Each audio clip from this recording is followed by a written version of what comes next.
SPO regular police employ नहीं होता।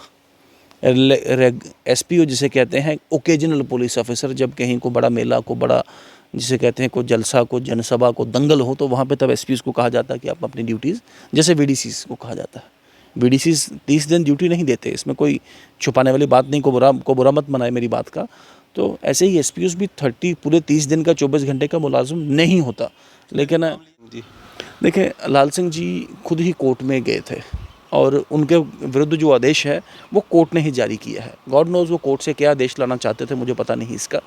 तो जो उनके खिलाफ जो भी पब्लिक डोमेन में आया वो हाई कोर्ट का ऑर्डर आया है, सरकार की ओर से जिसे कहते हैं कोई भी ऐसा पब्लिक डोमेन में आया नहीं है। हाई कोर्ट ने वो अकॉर्डिंग टू रूल्स ही नोटिफाई किया होगा, बट आई एम होपफुल वो अकोमोडेशन में है अभी, जो मेरे ध्यान में है। और गॉड नोज़ फिलहाल तो है, पता नहीं किस तरीके से सरकार उसमें देखती है। मेरे ख्याल से अब मैं सरकार का प्रवक्ता नहीं हूँ, भाजपा का प्रवक्ता हूँ, मैंने तो वो कोर्ट का ऑर्डर ही देखा, उसमें सरकार किस तरीके से डील करेगी देखेंगे। इसमें आने वाले नाम लूँगा तो लिस्ट बहुत लंबी आ जाएगी। शक्तिराज परिहार जी ने खाली किया, डॉक्टर निर्मल सिंह जी ने किया, इन सब के अलावा चंद्र प्रकाश गंगा जी ने किया, अब्दुल गनी कोहली जी के पास वहाँ के अकोमोडेशन था, भारतीय जनता पार्टी के विधायकों राजीव शर्मा जी, उसके बाद अपने गगन भगत के पास एक पुरानी एक अकोमोडेशन थी, चौधरी सुखनंदन के पास अकोमोडेशन थी, तो जिनके पास भी श्यामलाल जी, विक्रम रंधावा जिनके पास भी था, सबने खाली किए। 2, 3, 4 लोगों को जिन्होंने सिर्फ एक टेम्परेरी तौर पे स्टेट्स डिपार्टमेंट से 2 या 3 होने चाहिए मेरे ख्याल से, जिन्होंने स्टेट्स डिपार्टमेंट से एक वक्ती तौर पे एक स्पेस मांगी है। देखें किसी नेता के पास अगर वो स्पेस ही पॉलिटिकल एक्टिविटी भी साथ साथ इंश्योर करना, ये भी एक सरकार का एक जिसे कहते हैं एक प्रायोरिटी रहता है। आप दिल्ली में भी देखें। आप देख रहे हैं न्यूज़ सैर इंडिया और मैं हूं अरफाज अमडांग। आज की खास मुलाकात में हमारे साथ मौजूद हैं भाजपा सीनियर नेता RS पठानिया साहब। सर स्वागत है आपका न्यूज़ सैर इंडिया में। Thank you. आपके जितने भी दर्शक महोदय हमें देख रहे हैं सबको नमस्कार, प्रणाम मेरी ओर से। पठानिया साहब, आजकल एक बात चल रही है, भाजपा के जितने भी नेता हैं सारे ये कह रहे हैं कि डेली वेजेस जो हैं 2-3 महीने के बाद पक्के होने जा रहे हैं। कितनी सच्चाई है इसमें? देखिए मुझे लगता नहीं किसी भारतीय जनता पार्टी के नेता ने कोई समय सीमा को टाइम लिमिट तय किया होगा, लेकिन जो स्पिरिट है इसके पीछे, आपने देखा होगा कि भारतीय जनता पार्टी के प्रदेश नेतृत्व ने विभिन्न समितियों का, कमेटीज़ का गठन किया है, और इसके पीछे जो स्पिरिट ये है कि सबसे ज़्यादा जो अनरिड्रेस्ड जो जम्मू कश्मीर का जो विषय है वो जम्मू कश्मीर के युवा हैं, जम्मू कश्मीर के नौजवान हैं। और पिछले चंद दशकों से युवाओं को जिसे कहते हैं मीनिंगफुली एंगेज करना, मीनिंगफुली एम्प्लॉय करना, और फिर मीनिंगफुली उनको एक वर्किंग और एक सर्विस कंडीशंस देना, तो इस तरफ कोई सकारात्मक काम हो नहीं पाया है। विशेषकर मिलिटेंसी के बाद जितनी भी चुनी हुई सरकारें आई गई, पहली बार 2018 का बजट सेशन का जिसे कहते हैं वो सरकार का गवर्नर्स एड्रेस, और जिसमें सबसे पहली बार 51,000 डेली वेजर्स को पक्का करने के लिए सरकार ने विधानसभा के पटल पे एक अपना जो रिजॉल्व गवर्नर एड्रेस की शक्ल में वहाँ पे रखा। तो दी पॉइंट रिमेन्स कि आप सड़कें बनाइए, आप बिजली बनाएं, आप पानी बढ़िया लोगों को दें, आप सोशल वेलफेयर की अच्छी schemes, policy, programme, back to village वगैरह होना चाहिए, लेकिन जो सबसे बड़ा रिसोर्स है वो ह्यूमन रिसोर्स है जम्मू कश्मीर का, और जम्मू कश्मीर के युवा है। तो इन युवाओं को मैंने जैसे ही कहा कि एम्प्लॉय करना, एंगेज करना और फिर एक अच्छी कंडीशंस देना, तो ये नंबर्स भी काफ़ी बढ़ गए हैं। बाकी स्टेट्स नॉर्मली तकरीबन अपने अपने विषयों को सेटल कर चुकी हैं या कर रही हैं, इस दिशा में चली हैं, लेकिन जम्मू कश्मीर में ये इशू अनरिड्रेस्ड रहा। दूसरी पार्टी की सरकारें थी, थोड़ा सा वक्त हमें भी मिला, जूनियर पार्टनर थे हम, लेकिन मैंने आपको कहा कि 51,000 लोगों को पक्का करने की प्रक्रिया हम लोगों के ही कार्यकाल में, कालखंड में शुरू की गई। तो ये विषय आहिस्ता आहिस्ता जो सबके जिसे कहते हैं ध्यान में नज़र में आए। सबसे पहले तो बिजली और पानी वाले जो डेली वेजर्स हैं, फिर बिजली और पानी के डेली वेजर्स के साथ साथ बाकी भी जैसे कॉन्ट्रेक्चुअल को NHM के लोग हैं, NYC हैं, रेबरे खेल हैं, रेबरे जंगलात हैं, या को कॉन्ट्रेक्चुअल टीचर्स हैं, चाहे वो पॉलिटेक्निक के या बाकी जिसे कहते हैं विदेश बाकी का किसी विभाग के, ना जो मानदेय जो ऑनरियम दिया जाता है, ना उसकी मिनिमम वेजेस एक्ट के साथ कोई जिसे कहते हैं ये कोई उसकी कोई मैपिंग है, कोई उसका कोई सिंक है उसके साथ, और ना ही कोई एक समय सीमा तय है कि इस पर्टिकुलर पीरियड के बाद, हालांकि पॉलिसीज़ में लिखा है लेकिन उसके बावजूद भी उसमें, तो ये कहीं ना कहीं एक लैक ऑफ लग रहा, एक कोहेजन क्लैरिटी पिछले कई दशकों की सरकारों की वजह से। और जम्मू कश्मीर के हालात भी ऐसे रहे, कभी एक बार गवर्नर शासन, दूसरी बार पहले भी बड़ा लंबा रहा, अब भी चलना पड़ा, सिक्योरिटी हालात ही ऐसे थे।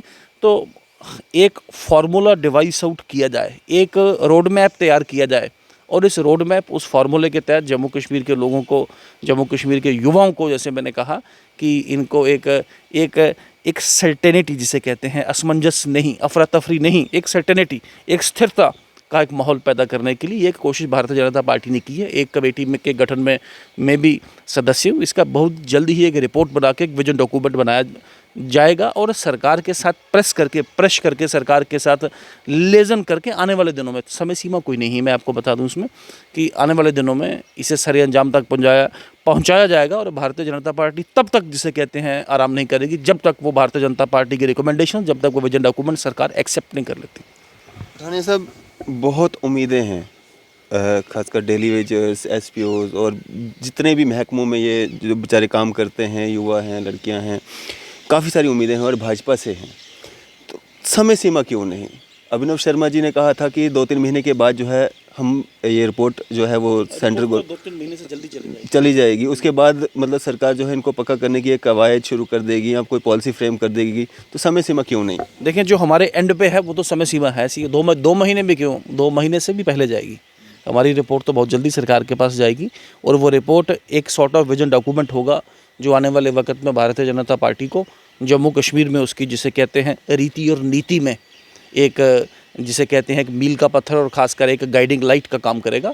तो रिपोर्ट तो जल्दी चले, रिपोर्ट का कोई ऐसा बात नहीं है। इलेक्शन से पहले उम्मीद की जा सकती है? देखें, मैं बार बार कहूँ कि भारतीय जनता पार्टी चुनाव की दृष्टि से, हालांकि though we are a political party, लेकिन चुनाव को मद्देनज़र देख के हम कभी भी, जिसे कहते हैं, काम नहीं करते। आज मैं आपसे भी थोड़ी देर बाद अभी शायद गुजरात वाले चुनाव पे किसी एक नेशनल मीडिया हाउस के साथ रूबरू होने वाला हूँ वहाँ पे, तो वहाँ पे भी हमारा है कि पिछले 2001 से लेके हम ही बन रहे हैं और इस बार हम इतिहास बनाने जा रहे हैं उसमें।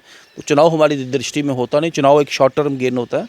हमारा पार्टी का जो एजेंडा, जिसे कहते हैं, सबसे पहले तो देश, नेशन फर्स्ट, उसके बाद संगठन, पार्टी, और फिर तीसरी बारी जिसे कहते हैं वो अपनी बात आती है उसमें। तो इस सब को लेके चुनाव का इसका कोई लेना देना है नहीं इसमें। और अभी तक ऑल्दो इलेक्शन प्रक्रिया पूरी कर दी है, होपफुली जल्द ही चुनाव हो, अगर सिक्योरिटी एजेंसीज उसमें हालात, जिसे कहते हैं, वो अपनी क्लीनेंस दे, इलेक्शन कमीशन अपना क्लीनेंस दे, तो चुनाव हो भी सकता है जल्दी। चुनाव जल्दी थोड़ा रुक के भी हो सकता है, चुनाव का कोई डेट अभी तय है नहीं, तो इसलिए कोई डेट स्पेल आउट करना कि चुनाव से पहले चुनाव के नहीं, वो हम नहीं बताएंगे, करना चाहेंगे, ठीक नहीं समझेंगे उसमें। पठानिया साहब, अगर बात करें हम, जिस तरह से चौधरी लाल सिंह जो डोगरा स्वाभिमान संगठन के चेयरमैन हैं, उनको पहले नोटिस सर्व किया जाता है, उसके बाद वो कोर्ट का दरवाज़ा खटखटाते हैं। अब 6 हफ्ते का उनको समय मिला है कि उनको जो सरकारी बंगलो है वो खाली करना है। वहाँ से महबूबा मुफ्ती को जो है अब दोबारा से एक नोटिस भेजा गया है कि आपको जो है सरकारी बंगलोज खाली करना है। कैसे देखते हैं? देखें, ऐसा है कि जम्मू कश्मीर में जो सरकारी जो एकोमोडेशन है, सरकारी एकोमोडेशन को गवर्न करने के लिए एक रूल्स और फिर एक एसओपीज़ सरकार ने बनाए हैं। उस रूल्स और एसओपीज़ के अलावा भी जम्मू कश्मीर में कई सारे लोग हैं जिनको सरकारी एकोमोडेशन, जैसे मैं एग्जांपल साइट करूंगा कि जीते हुए कॉरपोरेटर्स को एकोमोडेशन है, उसमें प्रावधान कोई नहीं है। डीडीसी मेंबर्स को भी श्रीनगर में एकोमोडेशन है, उसका प्रावधान कोई नहीं है। ऐसे ही जो बाकी पार्टीज़ के पॉलिटिकल लीडर्स हैं उनको भी एकोमोडेशन, और भाजपा के कम होंगे, दूसरी पार्टीज़ के ज़्यादा होंगे जिनको एकोमोडेशन। ऐसा नहीं है कि भारतीय जनता पार्टी दूसरी पार्टियों के साथ कोई डिस्क्रिमिनेशन, जिसे कहते हैं, भेदभाव कर रही है।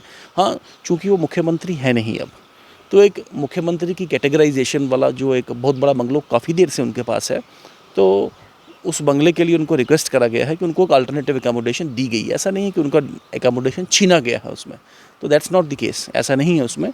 तो एक ये कैटेगराइजेशन सरकार अपने दम पे करती है, जिसे कहते हैं, और वो भी अकॉर्डिंग टू रूल्स, तो जिसे कहते हैं 15 दिन में छोड़ना है उसमें। तो ऐसा नहीं है कि भारतीय जनता पार्टी दूसरी पार्टी के लोगों के साथ भेदभाव या कोई ऐसी बात कर रही है, आई डोंट थिंक सो। लाल सिंह जी, देखें, लाल सिंह जी खुद ही कोर्ट में गए थे और उनके विरुद्ध जो आदेश है वो कोर्ट ने ही जारी किया है। गॉड नोज़ वो कोर्ट से क्या आदेश लाना चाहते थे, मुझे पता नहीं इसका।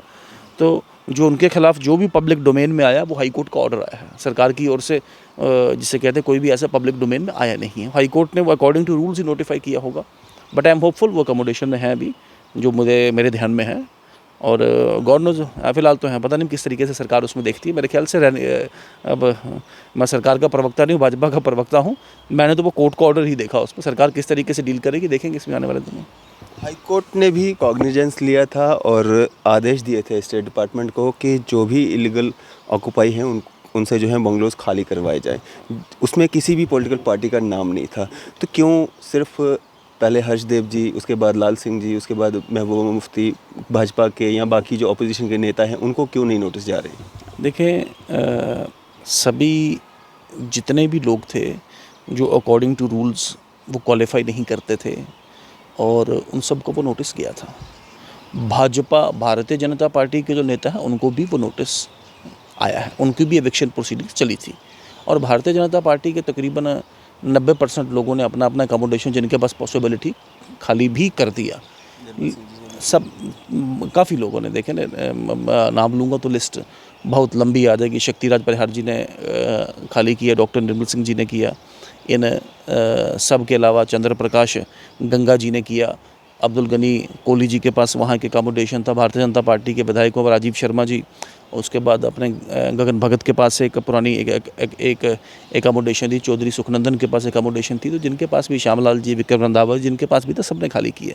2 3 4 लोगों को जिन्होंने सिर्फ एक टेम्परेरी तौर पे स्टेट्स डिपार्टमेंट से 2 या 3 होने चाहिए मेरे ख्याल से, जिन्होंने स्टेट्स डिपार्टमेंट से एक वक्ती तौर पे एक स्पेस मांगी है। देखें, किसी नेता के पास अगर वो स्पेस ही पॉलिटिकल एक्टिविटी भी साथ साथ इंश्योर करना, ये भी एक सरकार का एक जिसे कहते हैं एक और एक प्रायोरिटी रहता है। आप दिल्ली में भी देखें कि पॉलिटिकल यहाँ तो वो कवायद है नहीं, हर पॉलिटिकल पार्टी को सरकार एक फर्निश करके अकोमोडेशन देती है ताकि पॉलिटिकल एक्टिविटी ब्लूम कर पाए। तो 2 या 3 लोग होंगे भाजपा, ऐसा नहीं कि भारतीय जनता पार्टी के सबके पास हैं, तो वो भी किसी कंडीशन में उन्होंने रखा है। होपफुल आने वाले दिनों में वो भी आहिस्ता आहिस्ता करके अपना अकोमोडेशन, जो मुझे लगता है वो अल्टीमेटली जिन ग्राउंड्स पे दिए उन ग्राउंड्स के बाद वो उसमें ले लेंगे उसमें। हाँ साहब, अगर बात करें हम जम्मू कश्मीर की डेवलपमेंट की, क्या क्या बदलाव देख रहे हैं आप जम्मू कश्मीर में? देखें, सबसे पहले तो एक आतंकवाद का जो एक डील करने की जो सरकार की जो एक पॉलिसी थी, सरकार की एक पद्धति थी, उसमें एक टेक्टोनिक शिफ्ट आया है और पैरामिलिट्री फोर्सेस, हमारी सिक्योरिटी एजेंसीज़, इंटेलिजेंस एजेंसीज़, इन सब में एक बहुत बड़ा एक जिसे कहते हैं यूफोरिया, एक इनमें इनका कॉन्फिडेंस लेवल काफ़ी तरीके से बूस्ट हुआ है। मेरा मानना है कि काफ़ी सारी हद तक टेरर पे जिसे कहते हैं एक कुठाराघात, जैसे हिंदी का शब्द है, उसकी कमर तोड़ने में सिक्योरिटी एजेंसीज एक कामयाब भी हुई हैं। डेवलपमेंट के लिए भी अनप्रेसिडेंटेड एक पुश जो केंद्र सरकार की ओर से जम्मू कश्मीर में आया है। थोड़ा सा ये कोई छुपाने वाली बात नहीं कि थोड़ा सा ऑफिशियल जो मशीनरी, थोड़ा सा इनर्शिया है उनमें, या इनर्शिया की बात नहीं करें तो जिस तरीके से होना चाहिए कम से कम उस तरीका पर आने के लिए अभी थोड़ा सा पुश उनको करना पड़ेगा या करना चाहिए उनको थोड़ा सा। गॉड नोज या क्षमता नहीं है या कैपेसिटी नहीं है, पर चलें एनी हाउ। लेकिन जिस तरीके से भारत सरकार ने जम्मू कश्मीर को के ऊपर एक फोकस किया है, और ये एक मुझे लगता है अपने आप में इतिहास में कभी आज तक नहीं हुआ। कोई भी स्कीम्स, कोई भी पॉलिसी, कोई भी प्रोग्राम, अब बात करें आयुष्मान भारत की, तो आयुष्मान भारत पूरे देश में सिर्फ जम्मू कश्मीर में 100% है। आप बात करें बैक टू विलेज की, पूरे देश में सिर्फ जम्मू कश्मीर में चलता है। आप बात करें कि मिनिस्टर्स आउटरीच की, पूरे देश में सिर्फ ये जम्मू कश्मीर में ही है। तो और भी कई जिसे कहते हैं पीएम गति शक्ति या बाकी जिसे कहते हैं जो स्कीम्स जो सरकार की बाकी स्टेटों से, बाकी प्रदेश, बाकी प्रांतों की कंपैरिजन में जम्मू कश्मीर में ये ज़्यादा फोकस तरीके से चल रही है। कश्मीर में अगर आतंकवाद में कमी आई है तो टारगेट किलिंग्स क्यों हो रही हैं? ये एक नया मॉड्यूल है। मैं बड़ी साफ स्पष्ट बोल दूं कि आतंकवाद ख़त्म हो गया, ऐसा नहीं है। आतंकवाद है अभी, लेकिन पहले से उसका लेवल जो है वो काफ़ी कम आया है। उनका मोरल भी इसमें ध्वस्त हुआ है आतंकवादियों को, और आतंकवादी कंट्रोल, आतंकवादियों के साथ जो संगठन या उनके साथ जो एक साइकोलॉजी, उनके साथ वो जो लोग थे। तो आप सबके ध्यान में रहे कि ये सारा ये तो ताना बाना जो बुनते थे ये लोग, इनका एक बॉडी ब्लो, एक साइकोलॉजिकल ब्लो 5 अगस्त 2019 के बाद भारत सरकार देने में कामयाब रही है।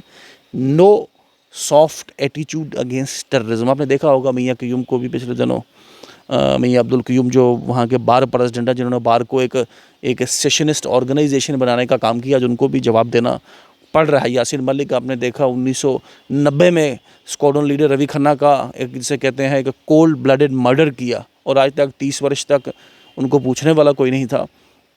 बड़ी बड़ी स्पीचें, और एक मीडिया चैनल में अगर आप उनका इंटरव्यू भी देखें, वहाँ तो मान लिया उन्होंने कि हाँ मैंने किया, लेकिन अभी तक भी कोई पूछ नहीं रहा था उनको। 3 लोगों का भारत के जिसे कहते हैं एक दिलेर जाबाज भारत माँ के सपूतों का और भारतीय सेना के नौजवानों का कत्ल किया, लेकिन फिर भी खुलेआम घूम रहे हैं उसमें। तो ये एक टेक्टोनिक शिफ्ट है कि ऐसा नहीं है कि खुला ही रहेगा, कोई पूछेगा नहीं, एक टॉलरेबल इनटॉलरेबल टेररिज्म होगा, ऐसा बात नहीं है। पठान साहब, अगर बात करें हम, जब से भारतीय जनता पार्टी सेंटर में जम्मू कश्मीर में आई थी, तब से अनएम्प्लॉयमेंट जो है वो बढ़ चुकी है, आपको लगता है ऐसा? देखिए, ऐसा नहीं है, ऐसा नहीं है। ये एक कैनार्ड, एक हवा एक क्रिएट करने की कोशिश की है। जम्मू कश्मीर में बेरोज़गारी तो है, इसमें कोई छुपाने वाली बात नहीं। और ये बेरोज़गारी किस वजह से है? ये पिछले 6-7 दशकों से जम्मू कश्मीर में सिर्फ खोखले नारे, एक बड़ी-बड़ी बातें, अभी धारा 370 आएगी, नौकरी आएगी, डेवलपमेंट होगा, विकास होगा, टूरिज़्म होगा, लेकिन एक देश का ताज होने के बावजूद भी जम्मू कश्मीर टेलेंडर हो गया। बेंगलोर, आंध्रा, ये काफ़ी आगे निकल गए उसमें, क्योंकि जम्मू में प्राइवेट सेक्टर प्रॉपर तरीके से, जिसे कहते हैं, एक नहीं प्रॉप अप कर पाया। माहौल ऐसा था, हालात ऐसे थे और परिस्थिति ऐसी थी कि जितने भी राष्ट्रीय लेवल के इन्वेस्टर्स और ग्लोबल इन्वेस्टर्स भी जम्मू कश्मीर में आने के लिए तैयार नहीं थे, जिससे जम्मू कश्मीर की एक सियासी, इक़्तिसादी, सामाजिक और ओवरऑल, जिसे कहते हैं, जो एक इंडस्ट्री लगाने के लिए जो माहौल था वो इतना साजगार शायद नहीं था। अब जिसे कहते हैं, अब एक रिकॉर्ड नंबर ऑफ़ एक इन्वेस्टमेंट जम्मू कश्मीर में आई है। आंकड़ों में ना जाए तो सीधा स्पष्ट कहें, जो पिछले 70 वर्षों में आई और 3 वर्षों में, उस 70 वर्षों से ज़्यादा यहाँ पे फॉरेन इन्वेस्टमेंट आई है। कई प्रपोजल उसमें क्लियर किए गए हैं। इससे मुझे लगता है कि जम्मू कश्मीर का, जिसे कहते हैं, एक इंफ्रास्ट्रक्चर, एक जंप जम्मू कश्मीर इससे लेगा। और उन सब के साथ साथ, इंफ्रास्ट्रक्चर जंप के साथ साथ, जम्मू कश्मीर में, जिसे कहते हैं, एक नया आयाम विकास में एक तय होगा और नौजवानों को एक रोज़गार के, जिसे कहते हैं, प्रॉफिटेबल साधन भी ज़रूर मिलेंगे। पठान साहब, जम्मू कश्मीर में लगभग 35,000 एसपीओज़ हैं जो अपनी सर्विसेज दे रहे हैं, और वो ना ही जिस तरह से सिविल जो महकमे में लोग होते हैं वो प्रोटेस्ट कर पाते हैं, अपनी बात रख पाते हैं, वो भी नहीं कर सकते। लेकिन एसपीओज़ की बात कोई नहीं करता है, ऐसा क्यों?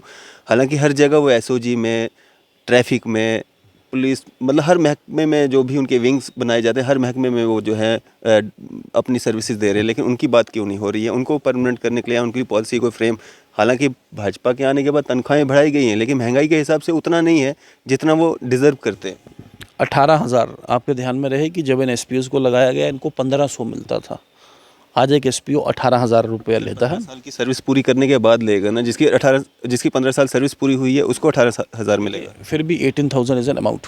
उसके अलावा इनको रिक्रूटमेंट में एक स्पेशल, एक कोटा की बात भी भारतीय जनता पार्टी के दौरान की गई है। तीसरा, वीडीसीज़ का भी एक बड़ा, एक जिसे कहते हैं, स्टेगरिंग इशू था, उसमें भी सरकार ने एक पॉलिसी डिसीजन लिया है और वो भी इसमें रहेगा।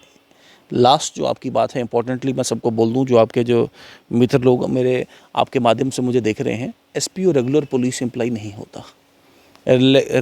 एसपीओ जिसे कहते हैं, ओकेजनल पुलिस ऑफिसर, जब कहीं को बड़ा मेला, को बड़ा, जिसे कहते हैं, को जलसा, को जनसभा, को दंगल हो, तो वहाँ पे तब एसपीओ को कहा जाता है कि आप अपनी ड्यूटीज़, जैसे वीडीसीज़ को कहा जाता है, वीडीसीज़ 30 दिन ड्यूटी नहीं देते, इसमें कोई छुपाने वाली बात नहीं, को बुरा मत बनाए मेरी बात का। तो ऐसे ही एसपीओज़ भी पूरे 30 दिन का 24 घंटे का मुलाजिम नहीं होता। लेकिन मुझे लगता है जम्मू कश्मीर पुलिस को ये बात समझनी होगी, और कम से कम एसपीओज़ को जो उनके बारे में कानून में तय है, और छत्तीसगढ़ वर्सेस सल्वाजुडम जो सुप्रीम कोर्ट का फैसला भी है इसमें, तो उसमें भी साफ और स्पष्ट कहा गया है उसमें कि they can not be permanent police officers. इनको एक टेम्परेरी जॉब के लिए ऑनरियम देना और इन टेम्परेरी वर्कर्स को फिर पुलिस में आने के लिए एक प्रमोशनल चैनल देना, तो मुझे लगता है काफ़ी कंस्ट्रक्टिव कदम है। आने वाले दिनों में भी कैसे इनकी, जिसे कहते हैं, पर मंथ का ऑनरियम या पक्की नौकरी में जाना, उसके लिए चैनल कैसे प्रोवाइड किए जाए, इसकी ओर भी सरकार देखेगी, और भारतीय जनता पार्टी भी इसके लिए, जिसे कहते हैं, निरंतर एक संघर्ष करेगी। पठान साहब, लद्दाख, करगिल भी जम्मू कश्मीर का हिस्सा था, राज्य था, अब यूटी अलग है। लद्दाख और करगिल में अगर डेली वेजेस की तनख्वाहें डबल हो सकती हैं, तो जम्मू कश्मीर में क्यों नहीं? कोई ऐसी बात नहीं, बेफिक्र रहें। अब क्या जम्मू कश्मीर का में भी मैंने जो कहा आपको, ये जो सारी एक्टिविटी, सारी ये जो एक्सरसाइज की गई है, तो ये किसी मकसद के साथ और किसी पॉइंट के साथ की गई है, और डेली वेजेस के लिए, और बाकी जितने भी, जिसे कहते हैं, कैजुअल, डेली रेटेड या कॉन्ट्रेक्चुअल एम्प्लॉयज़ हैं जम्मू कश्मीर में, कई वर्षों से और कई दशकों से जम्मू कश्मीर में काम कर रहे हैं, इनके लिए जल्द ही, जिसे कहते हैं, एक ढांचागत तरीके से, एक स्ट्रक्चर्ड एक पॉलिसी और इन शॉर्ट जिसे कह दें कि अच्छी खबर आएगी इनके लिए। तनख्वाहें डबल नहीं होंगी, परमानेंट किया जाएगा। मैंने कहा कि अच्छी खबर आएगी, तनख्वाह भी ठीक रहेगी और एक पक्का होने के लिए एक जिसे कहते हैं एक पीरियड भी तय किया जाएगा। एक इल्ज़ाम लगता है आप पे, भारतीय जनता पार्टी डरती है जम्मू कश्मीर में इलेक्शन करवाने से। भारतीय जनता पार्टी ने बार बार कहा है कि भारतीय जनता पार्टी अभी भी, आप आज भी घोषित करें तो भारतीय जनता पार्टी चुनाव के लिए तैयार है। लेकिन चूंकि 5 अगस्त 2019 के बाद एक परिसीमन की प्रक्रिया जम्मू में एक अनलीश की गई, उस परिसीमन की प्रक्रिया के बाद फिर एक एक्सटेंसिव एक वोटर एक्सरसाइज भी इनिशिएट किया गया, जो अभी एक आध दिन पहले ही ख़त्म हुआ। थोड़ी सी औपचारिकता उसकी रहती है, उसके बाद मुझे लगता है सिक्योरिटी और बाकी जिसे कहते हैं इलेक्शन कमीशन की एजेंसी जैसे भी इसमें व्यू लेंगी, भारतीय जनता पार्टी की ओर से कभी कोई भी ऐसा कोई हिकअप जिसे कहते हैं कोई रोक टोक ऐसी नहीं रही। क्या एक मैसेज रहेगा आम जनता के लिए? देखें, आम जनता के लिए यही कि जम्मू कश्मीर ने आज तक खोखले नारे, खोखले वायदे और सिर्फ एक जिसे कहते हैं बड़ी बड़ी बातें देखी हैं। ज़मीनी सतह पर जम्मू कश्मीर को एक खुल के जिसे कहते हैं अपने अस्तित्व को, अपने पोटेंशियल को एक्सप्लोर करना, वो आज तक जम्मू कश्मीर कर नहीं पाया। वी आर होपफुल आने वाले वक्त में लोग भारतीय जनता पार्टी का साथ और समर्थन दे तो रहे हैं, लेकिन और भी ज़्यादा मजबूती के साथ, और उन क्षेत्रों, उन इलाकों में जहाँ पे थोड़ा सा भारतीय जनता पार्टी का अस्तित्व कम था, वहाँ पे भी भारतीय जनता पार्टी को सपोर्ट दें और कम से कम फुल मेजॉरिटी वाली सरकार के लिए जब भी चुनाव आता है एक चांस ज़रूर भारतीय जनता पार्टी को ट्राई करें जम्मू कश्मीर के लिए। आंकड़ा छू पाएंगे? अपने दम पे सरकार बनाएंगे, 50 का आंकड़ा छुएंगे। शुक्रिया हमारे से बातचीत करने के लिए। Thank you. ये थे हमारे साथ भारतीय जनता पार्टी सीनियर नेता RS पठानिया साहब। आपकी इस सब पे क्या राय है? आप भी अपनी राय ज़रूर साझा कीजिएगा। इसी तरह की मज़ीद अपडेट्स के लिए आप देखते रहे न्यूज़ शेयर इंडिया। मैं फैज़ल मडायंग, कैमरामैन शाहनवाज के साथ।